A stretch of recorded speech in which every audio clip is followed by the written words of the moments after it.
Thanks for joining me today on the UnPerfect Podcast. I'm your host, Shelly Sneed, and I help women experience intimacy with God and fully live the lives they've been dealt. And I'm so excited about today's episode because it is so practical in terms of discovering who God made us to be and what He has called each of us individually to do. So if you are looking for confidence and clarity in your life during this season, episode number 134 is totally going to be your jam. You will leave with some new insights and steps to take on your confidence journey. So listen in. Welcome back to UnPerfect, you guys. I am here with someone I'm really excited for you guys to hear from. I have Lisa Allen here. She loves Jesus, coffee, and anything leopard print. And for 2 decades, she has served in some key leadership roles in a couple of ministries, Proverbs 31 and at Forest Hill Church. And those years of experience have given her a unique connection to and an understanding of women of faith, women pursuing faith, and women desiring to walk out their faith authentically, which is pretty much my mission here at UnPerfect.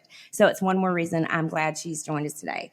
But she's a board certified coach, life coach, an author, a speaker, and she's here today to share with us some principles and ideas and insights from her latest book, Your Confidence Compass, From Self-Doubt to Self-Leadership. So welcome, Lisa, to UnPerfect. Thank you, Shelly. I'm excited to connect. I feel like we followed each other from afar, and so it's nice to be face-to-face through a screen. That's right. Face-to-face through a screen, which is kind of how the world works these days. I love it. Yeah. So I've talked a little bit about your professional life, and we know you love coffee and leopard print, but tell us a little bit more about you so our listeners can get to know you a little bit better. Well, Shelly, I've been married for 36 years to my husband. He is retired, and we have 2 grown kids who are both married. Luckily, all of our kids live in Charlotte, which is where I live right now. And so they're here. But the big news, the big thing that makes my heart sing is we have our first grandson who's 17 months old, and his name is Noah. We are Lily for Lisa, Lily and Pops. And so that just makes my heart sing. What I do for fun, I do Pilates every day, except for Fridays for about an hour. And my hobby is fashion. I love watching trends and seeing like they just sent out all the Pantone colors for the fall. And so that's kind of how I unwind and relax. I'm not a pickleballer.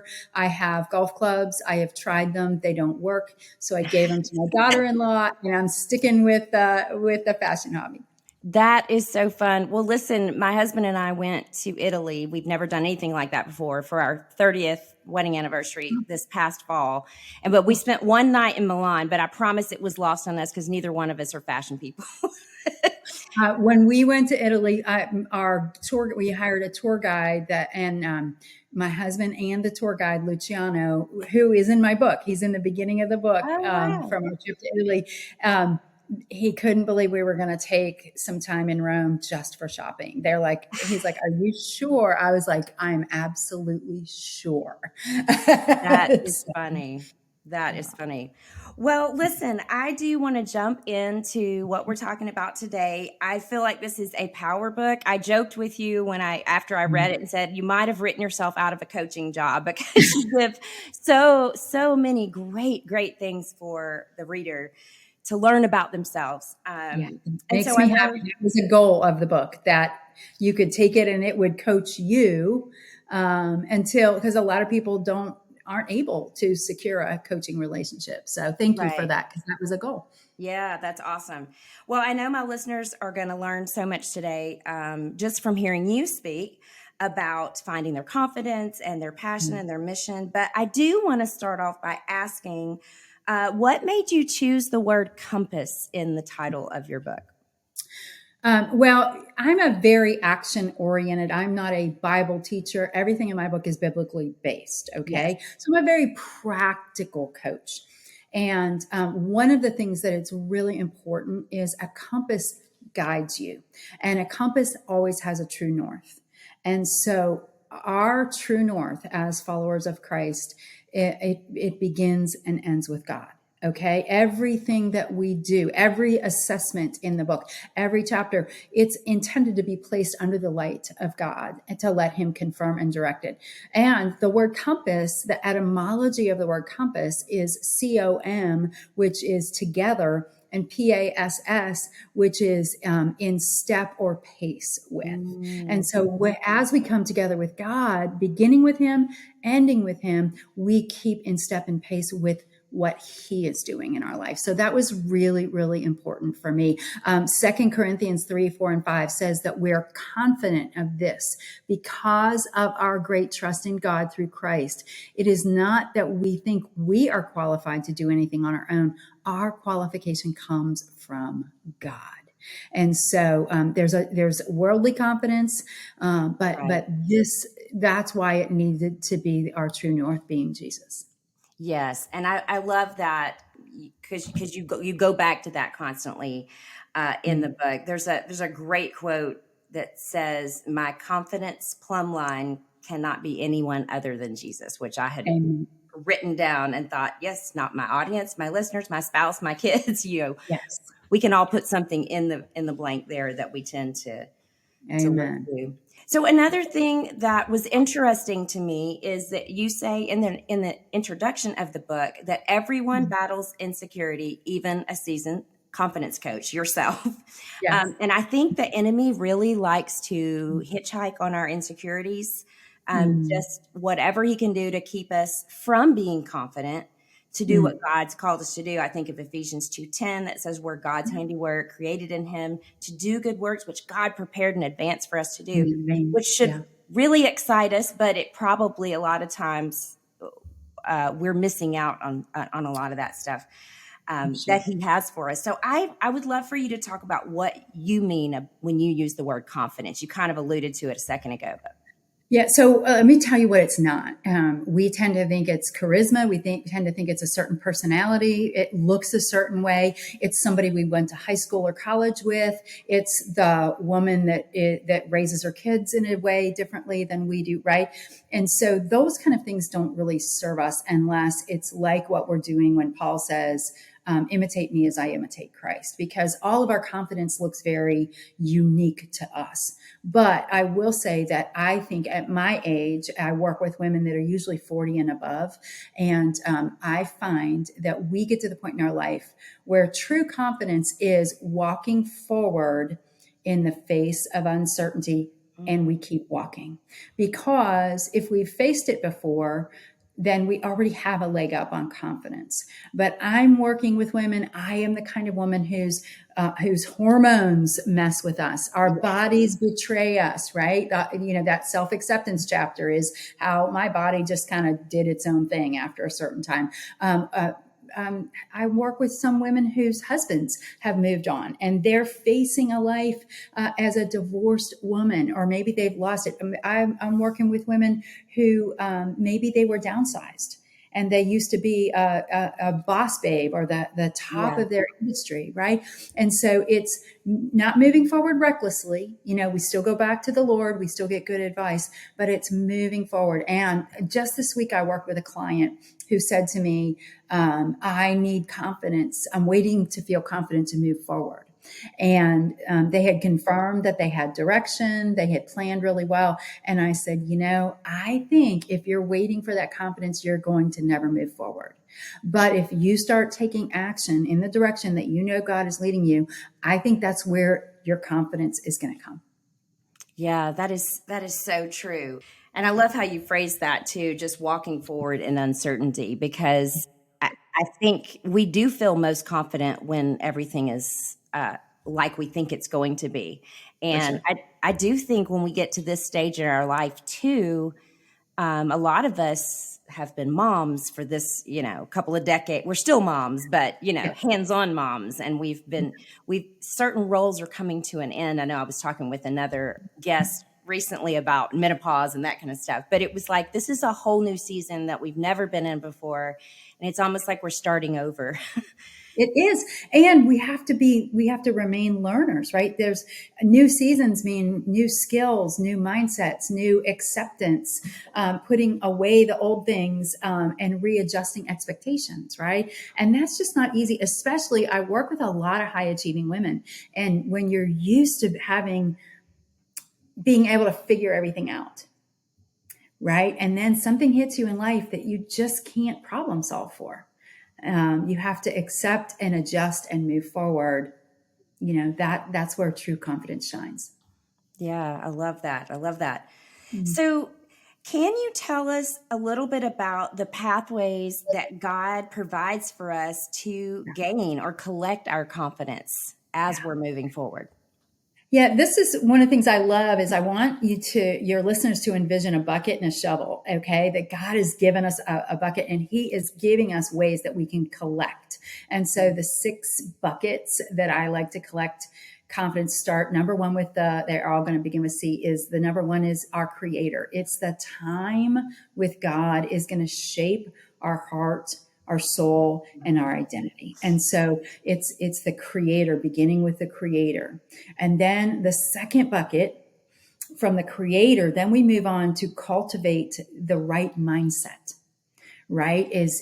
Romans 8 says, set your minds on minds that are set on flesh are going to reap the flesh, and minds that are set on the spirit. And so the right mindset isn't just, oh, holy, holy. The right mindset is, would God say this to me?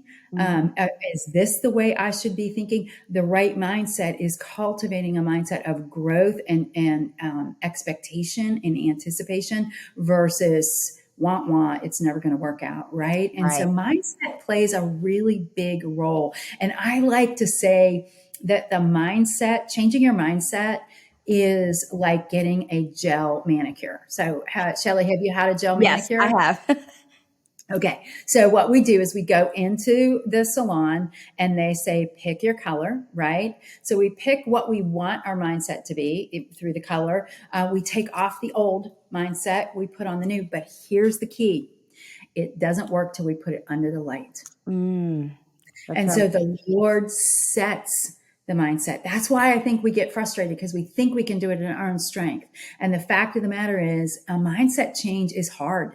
And so we need the power of the Holy Spirit to change our minds. So that's the second bucket. The third bucket is our creative design. The first third of the book is understanding how God wired us, our spiritual gifts. It's, I call it, a confident woman stays in shape. And that goes back to Rick Warren back in the 90s, had the acronym, she understands her spiritual gifts, her heart's desires. She stewards her abilities. She knows her personality, and she stewards her life experiences. That's your creative design. So that's the next bucket. That also keeps us from comparing ourselves. Yes. To somebody else, because we're owning.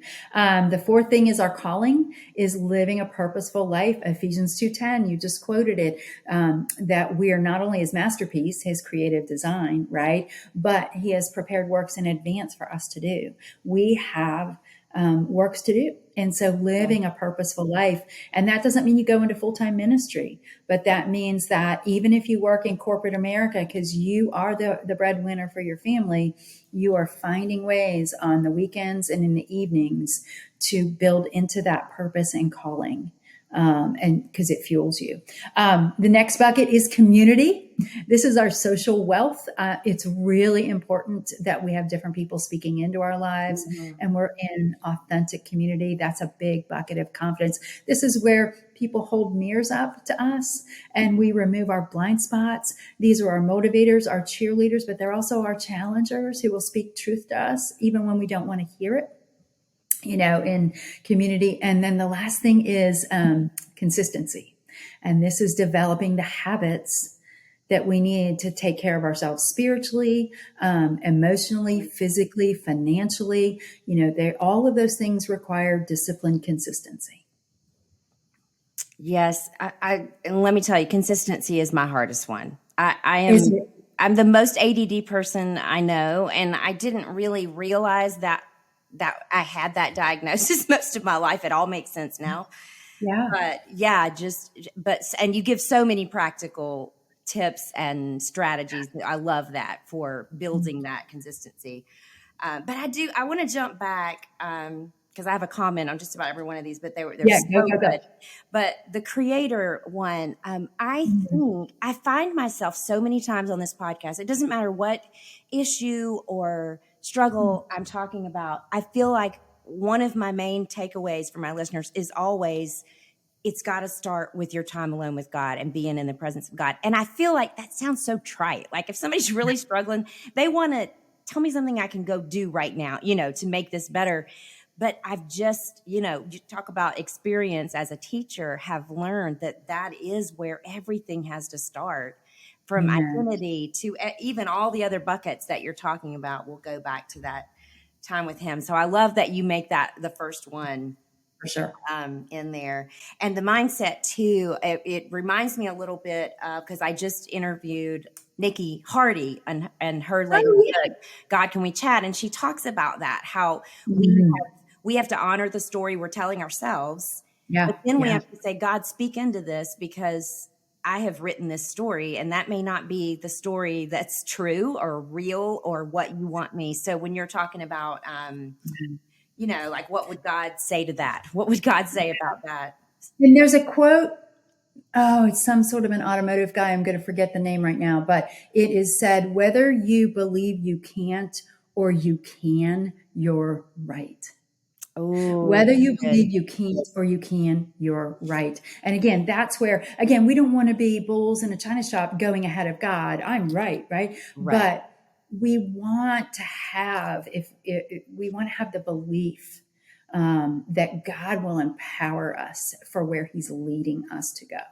Yes. Yes. So true. And if he, you get to the way he's wired you and designed you and what he's calling you to do, you can't go based on your feelings and you've got to walk in the faith in that. So Yes. yeah, I love all that. Like you talked about even in your own strength. I love when the part of the book too, where you talk about community, because you kind of divide it up in the different kinds of friends we have, which is really powerful to think about. I know I've been in different stages of life where Mm. you can think I have 1,000 friends. And then when you really look at who are the people that I would share this with, who are people that can really hold me accountable, there may only Yes. be a very small amount. And yeah, Absolutely. Absolutely. And that life gives us a plethora. I think I call it 31 flavors of ice yeah, cream, friends, right? Because it also takes the pressure off of expecting one person or two yes, people to be everything.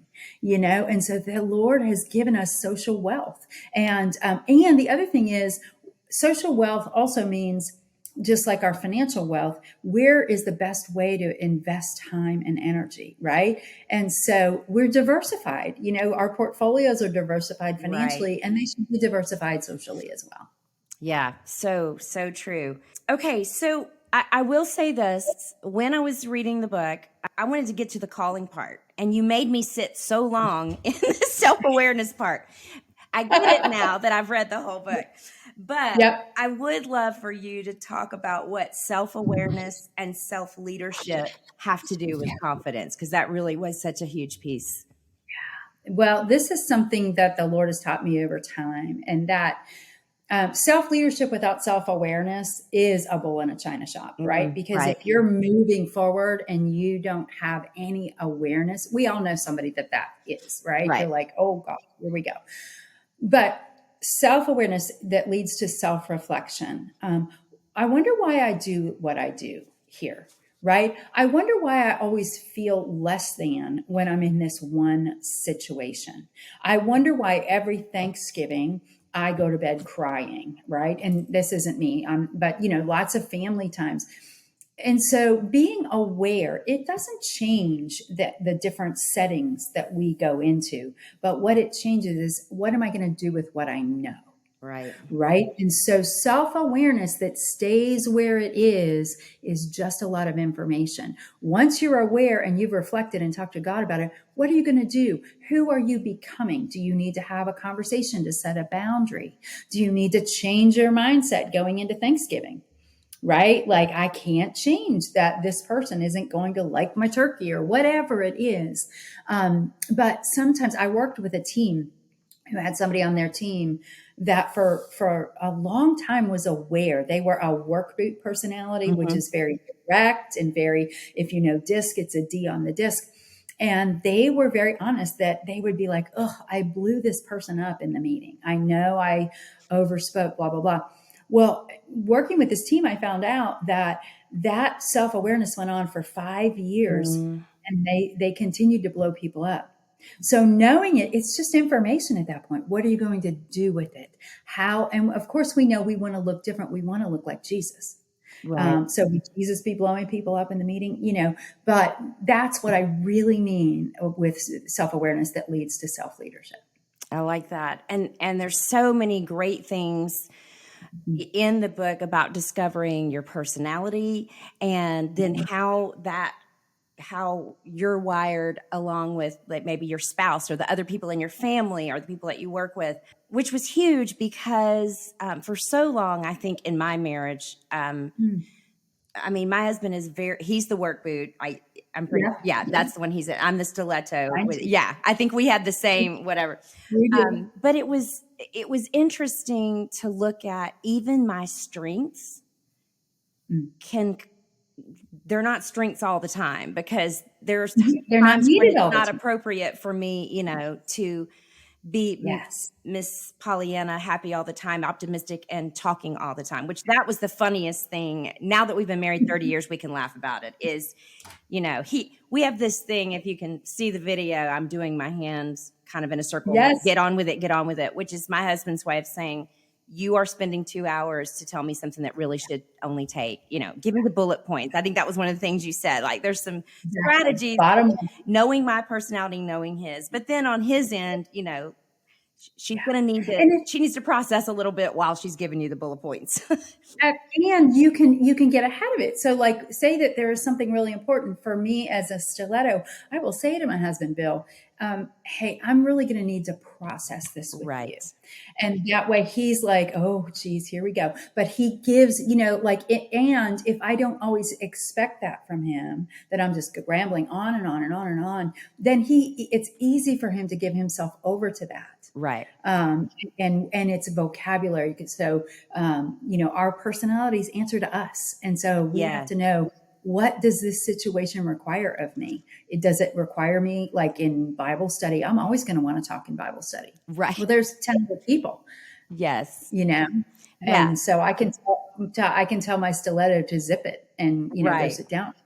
Yeah. That was a big thing when I did BSF, Bible Study Fellowship, because I literally had to mark the questions I wanted to answer and just shut up on the rest of them because, they really want everyone to participate and for someone to not dominate the conversation. So nothing will teach you that about yourself until you realize I'm wanting to answer everyone. But I do love how you said our personalities answer to us. We don't answer to them. And you said we must manage our personalities instead of giving in to every thought, feeling, or knee-jerk response, which again is kind of how I tend to rush into things.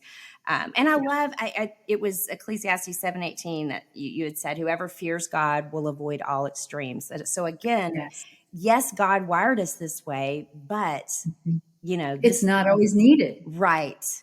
It's just not always needed. And that's that self-awareness where you have to pause and kind of go, is this needed right now? No, it's not. Right. It's not needed. And so that brings that Romans 12:18, being at peace with all men, because we're paying attention, reading the room.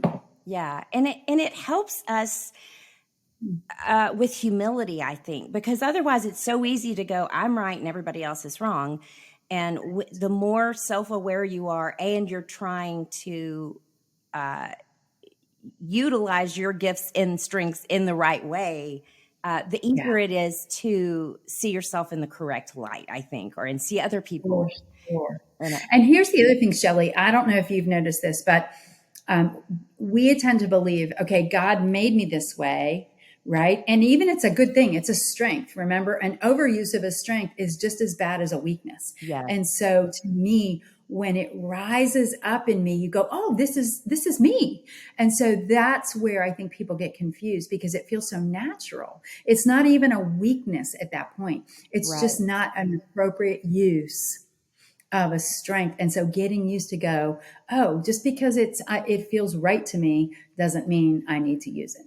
Yes, yes, that is very powerful. So we've talked about community and relationships a little bit through all this, and you spend a lot of time in the book talking about how we show up in those relationships. But I was just wondering if you'd share the 3 questions that you like to use as we're looking at our relationships, so we can bring our best self to whatever Yeah. situation we're in.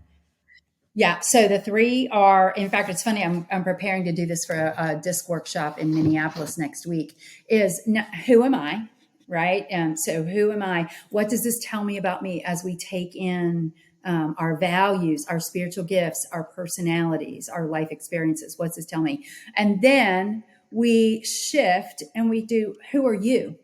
Right. And so who are my children? Who's my husband? Who's my boss? Who's my sister-in-law? All that. And we're learning, when we learn about ourselves, you probably, when you went through the book, noted some people in your life. You're like, oh, this is so and so. This is why they do what they do. Right. So who am I? Who are you? And then what does this situation require of me? What happens when we come together? Right? How do we complement each other, and how do we complicate each other? And so again, what does this situation require of me? Sometimes it means speaking. So my husband, as a work boot, I need to speak the bottom line to him. If the stakes are high, he doesn't want me to go off on tangents. If it's a serious conversation, he wants me to have my details together. He wants it to be succinct. And then if he asks more questions, right, that speaks his language. So think about that for your committee at church. Think about that with your Bible study. Think about that with your team at work. When you know who you are, then you can honor who God created them. And then this is another key, because I always get this pushback on this, understandably, is, what if I'm the only person that's ever doing the giving?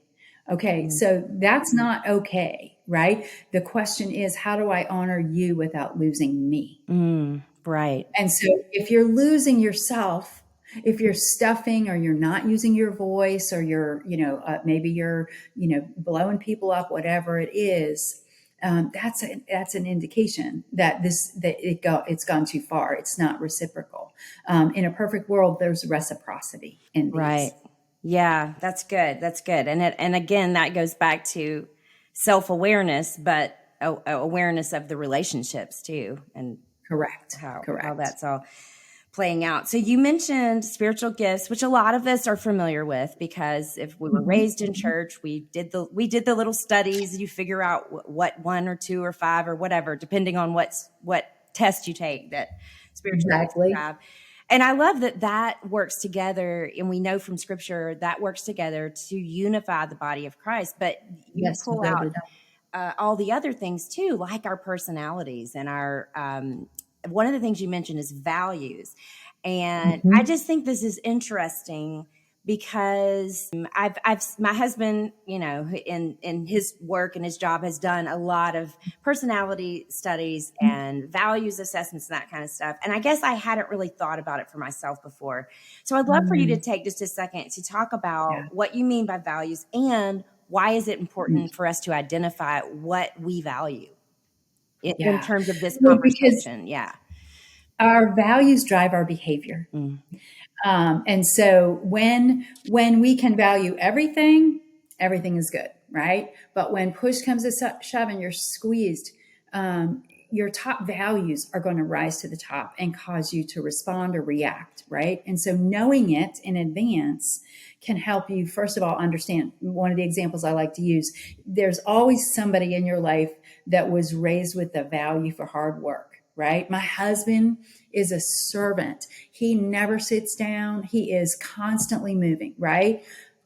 I kind of value comfort, right? I like to relax a little. Now I work hard at work, but I don't want to clean the garage on Saturday, right? And so we can see how we could clash and misunderstand each other. And again, this goes back to, what does this situation require of me? That this is not an excuse for me never to work hard. Right. And it's not an excuse for him to never sit down and be with Right. a family. Right.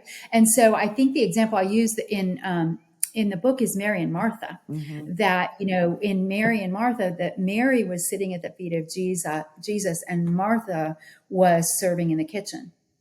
And what Jesus didn't say to Martha was, she probably had the spiritual gift of serving, right? Martha, it was culturally appropriate for Martha to be serving, right?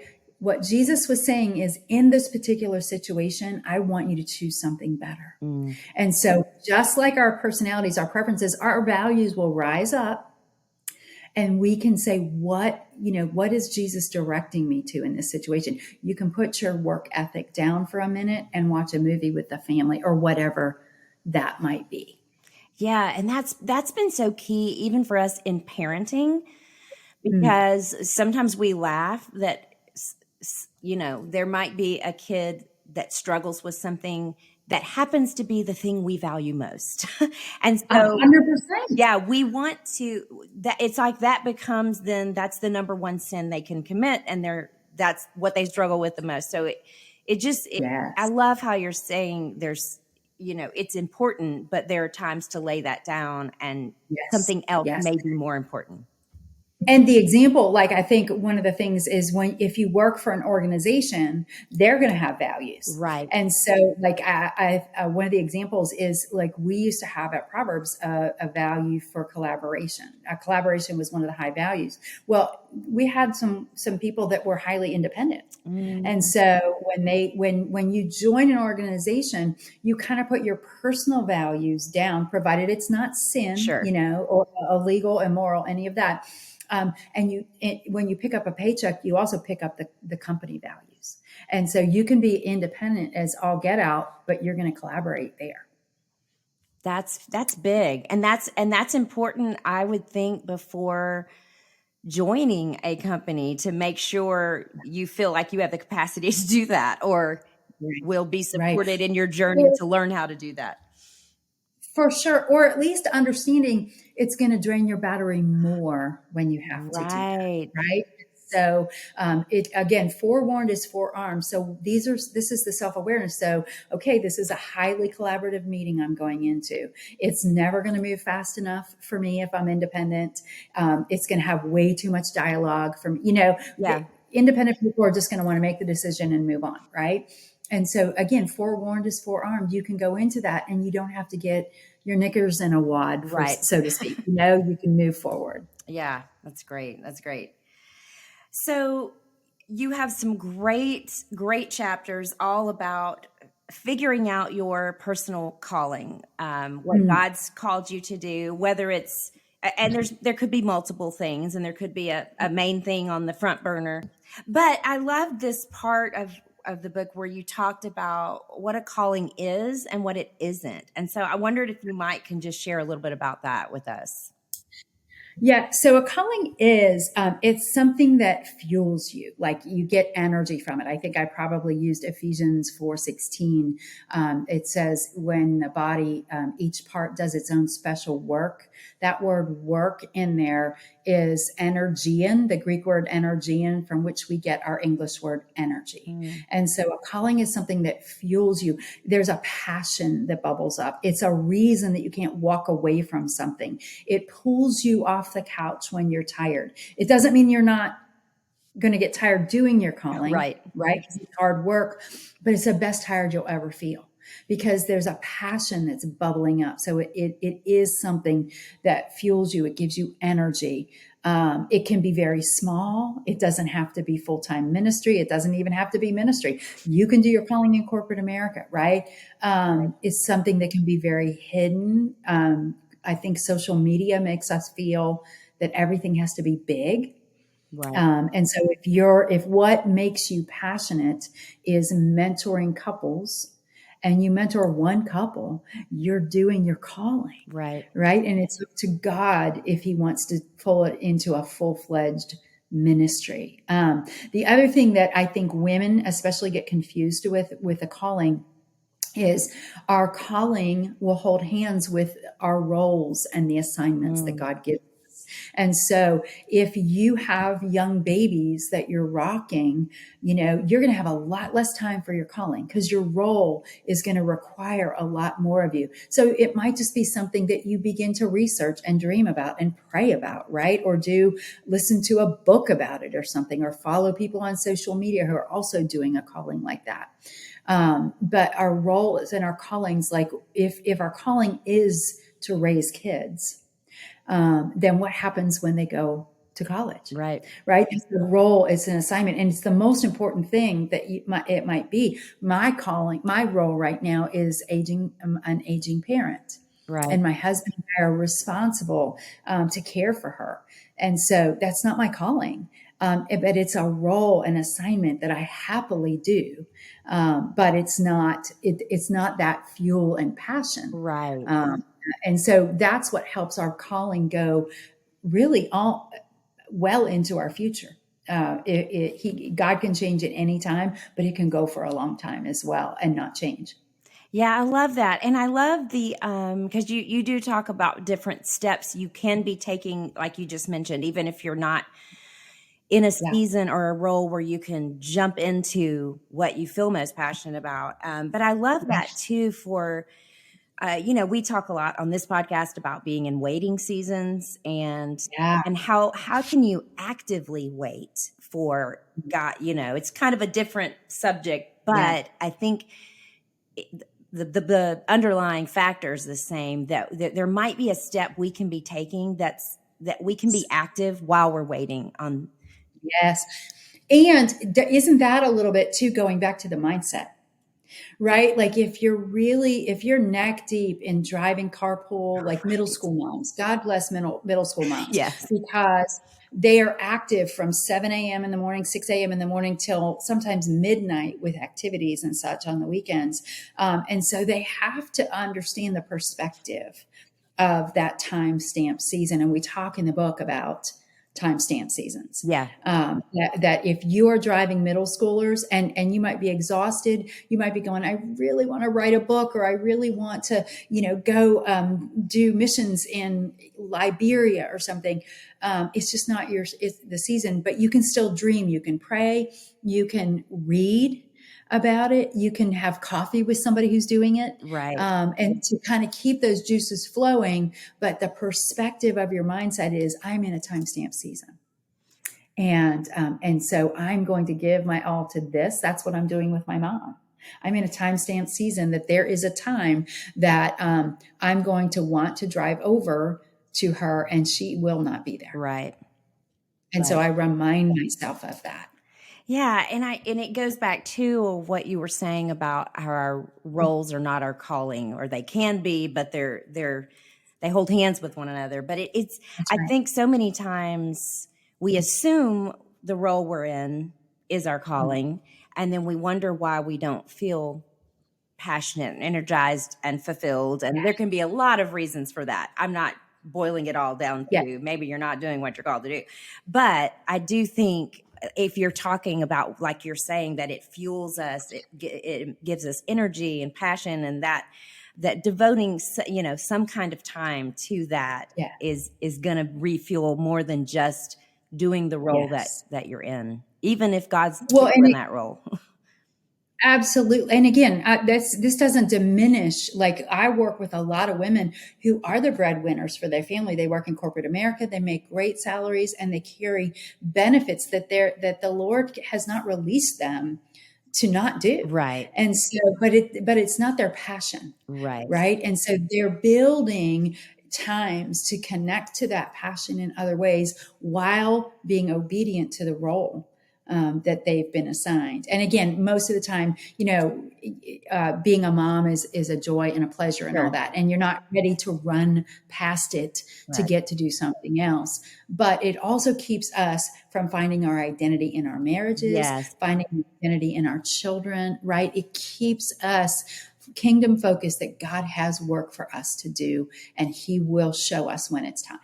Yeah, I love that. And I love how you pointed it back to identity, because I think that's what I was trying to say anyway, was it keeps us from finding our identity in those roles or relationships or anything else.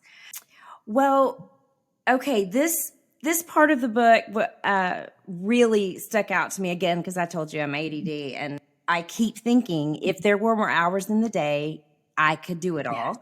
So I would and I've heard the word time management. I've used it a bazillion times. Yep, So you say that concept is a myth. So tell us why. Well, time, we'd say that we manage time, and nobody manages time but God, because there's 24 hours in a day. I always like to say that Tom Brady, the president of the United States, and Taylor Swift all have 24 hours in a day, and so do we, right? And so it's what we do with them. We don't manage time, we manage us.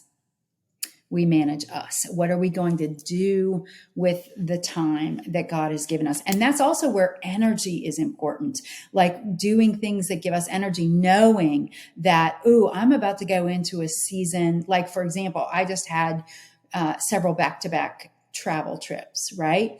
Well, what I did on the other side of that travel was important because I knew my battery was going to be drained after that much travel. And so I protected that week because I needed to regain my energy that when I wasn't traveling. Right. And so that's one of the myths too, but we can control what goes onto our calendar to a large degree. And so some personalities, they're out too many nights a week. Right. And you might need to just say, I can only go out once a week, or I can only travel once a month, or whatever that might be. I can only have so many play dates or sleepovers, whatever that might be. But we are in control of what goes onto our calendars. Yeah, I love that. And I love how also that kind of goes back to everything else you talk about in the book, because the self-awareness, the self-leadership, like it's so all interconnected.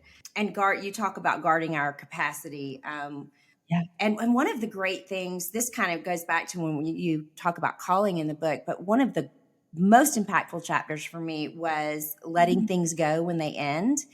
And you talk a lot about that. And this is a season for me. I'm starting seminary in a week. Oh my goodness. It's a week. Congratulations. When we're recording this anyway, and my husband, who is the best at managing himself, I will say, when I am not, I often, my soundtrack in my head is what I know he's about to say is, what are you going to drop? It's like, some people do, what would Jesus do? I'm like, what would Art Sneed say? He would say, I love this. You're about to take on this. What are you going to drop? And that was really hard because I was while I was reading your book, I was going, everything I'm doing is important.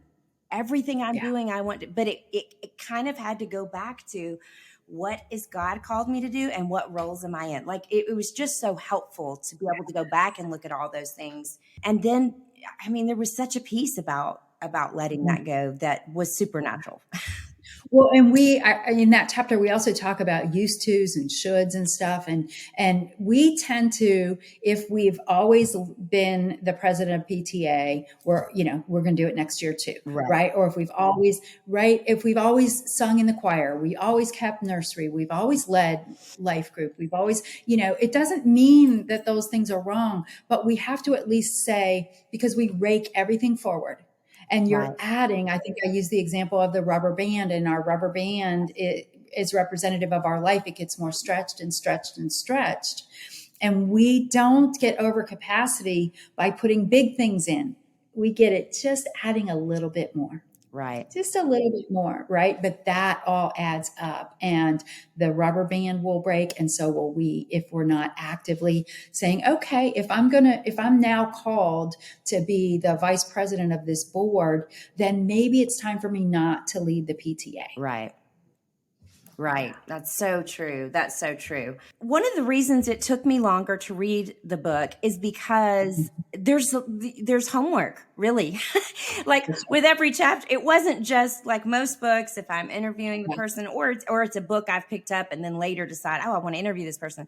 I read through the book, I highlight my favorite parts, but this one, there was so much in it to go do, to figure out. Yes. And I love that. So I just wondered if you might share some of the, we've mentioned some of them, but share some of the tools or resources, the forms that readers will get access to when they do get the book. Thank you, Shelly. Well, one of my favorite phrases is information without application can't lead to transformation. Yes. And so if you want, you're picking up a book like this because you want to look different. You know, we all want our confidence different. We want our capacity difference. We want to find purposeful meaning in our life, right? We want to stop doing this and start doing that.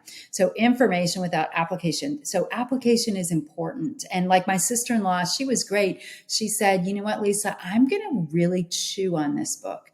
This is not the kind of book that you're going to sit down reading beginning to end. There are times that I would love it to be just a resource that it goes back on a shelf. And then you're like, wait, what was that time management thing? Because now my calendar is a mess again. Right. I'm going to go back to that. So in the back of the book is a QR code when you buy it. And I love assessments. I am an assessment queen. My whole family knows. They're like, oh, geez, here comes mom with another assessment. But you'll get your shoe assessment, which is your personality. The 4 shoes are work boot, the stiletto, the Mary Jane, and the flip flop. So you'll figure out what combination of shoe you are. There is a spiritual gift assessment in the back of the book. If you've never, it's using the 7 motivational gifts. Based on the 7 motivational gifts. There's a values assessment. So if you don't know what your personal values are, you will be able to do that. It's fun to do with your family. Like you do the values assessment with your family, compare notes. That's a great idea. Yeah. Do the personality assessment with your family. It's a great thing to do on your family beach trip. And there's a capacity assessment, and that's kind of reading our gauges a little bit to see what some of the reactions. I know the story that I told in the book for the capacity assessment was the time that I thought I was doing really well in being sheltered in place, and I had gone out to do a couple errands. I was like really impressed with myself, Shelly, and my team at Proverbs was doing great. My parents, my dad was alive then. They were doing great. My husband and I were doing great. And so I went out to do errands, and the car next to me at a red light showed that I had done something wrong. They were not happy with me. I still to this day don't know what it was, but they gave me a hand gesture that let me know they were upset. And so I, when the light turned green, I chased him. I chased him. Executive director of a national ministry. And I'm off, and I got 3/4 of a mile down the road before the Holy Spirit is like, Lisa, what are you going to do when you catch him? Right. Like, what are you doing? Okay. So then I confessed when I got home, but the next morning in my quiet time, the Lord is like, let's talk about that. That's reading your gauges. That showed me something. I'm not as great as I think I am. Right. Right. And I had to really unpack what was happening in my life. And so that helps. The capacity assessment will help you understand some of your actions and reactions. Yeah, that's good. It's so helpful. And I loved each one of those tools. And yeah, some of them I thought about doing with my family, that the values and stuff. That didn't even dawn on me. So I'm glad you said that, Lisa. Good. Well, I want to ask you one more question before we go. You talk about the different aspects of the cycle, like self-awareness to self-leadership to self-control to self-acceptance. And you kind of alluded to this a minute ago when you said it's a resource, you might need to pull it back out. Because you talk about it being a cycle, not just a checklist. And now I would love a checklist. I would love to just check everything off and I'm done and one and done and I'm on to the next endeavor. Yeah. So why is this more of a process or a cycle?